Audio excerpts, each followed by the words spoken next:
Chums, when I talk about by royal appointment, I don't mean, of course, our weekly get-together telling you exactly what's going on inside the British monarchy. But of course, by royal appointment can have huge effects on a brand. Doesn't matter what brand you have, whether you've got that endorsement, the royal warrant, it can be so many different things. What I wanted to share with you today was this fascinating story told to me by none other than the brilliant and late Sir Roger Moore. Now, Roger Moore, of course, was a great raconteur, a debonair looking chap, and of course 007 himself, James Bond. But before that, he also was the Saint and a budding movie star out in Hollywood with long contracts with the likes of MGM, Warner Brothers, and as he told me, getting to kiss Lana Turner on screen wasn't bad and being paid too. Roger came a long way, of course, from being a knitwear model in Woman's Own, through, of course, marrying the, well, incredibly talented, ubiquitous Dorothy Squires too. But it was this particular story that he shared with me about the royals in Bond that I thought I'd share with you. Let me explain. Morning, lovely to see you, chums. We're here on Edgware Road Station right now, as ever, waiting for yet another train, but it's always good to take time out to literally share with you what's happening in this particular world, right? Now, as I say, Roger Moore was I just loved him. I thought he was a terrific guy, a fun person, and more importantly, he didn't take himself too seriously. He knew that he got the role simply because he was an incredibly good-looking person, but also not a bad actor too. He played that down, I felt, really badly, but that was Roger through and through. Now, what's fascinating, as you know, when you look at those film premieres of Bond and things like that, the ones with by royal command, you don't necessarily see them so much in today's climate.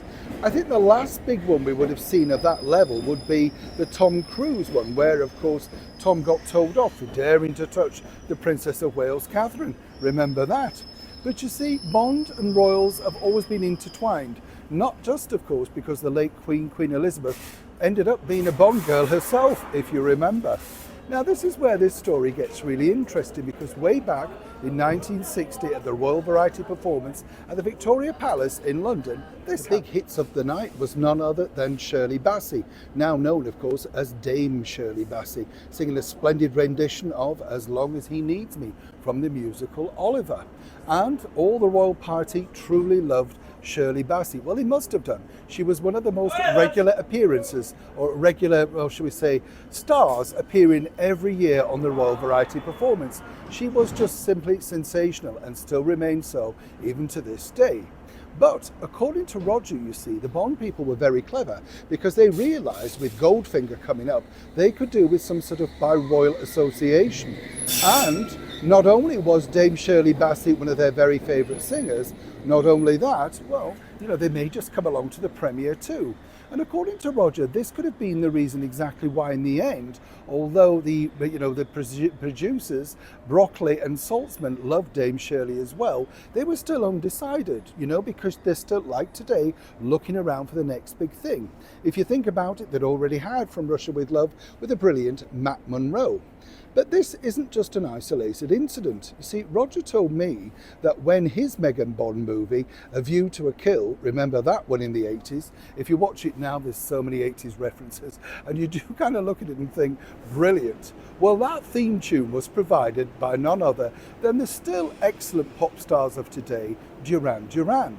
And according to Roger himself, you see, what they wanted and what they'd really desired would be a royal command performance.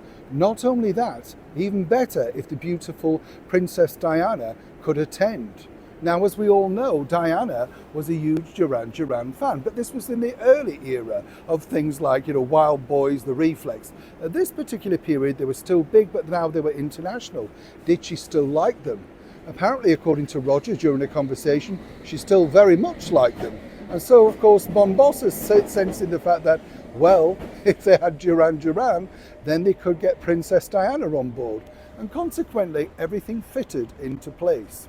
As I said at the start of the video, it's fascinating to think that people don't associate the fact that the power of the royal brand.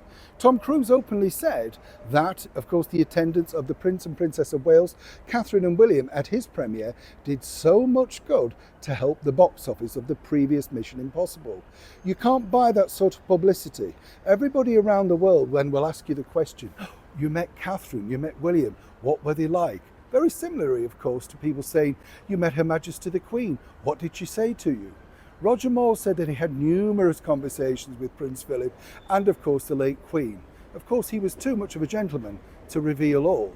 Well, he did tell me one or two things, but I'm too much of a gentleman to reveal that on camera. Either way, now you know exactly how some of those Bond themes arrived, leaving you shaken and stirred. Neil Sean, Edgware Road,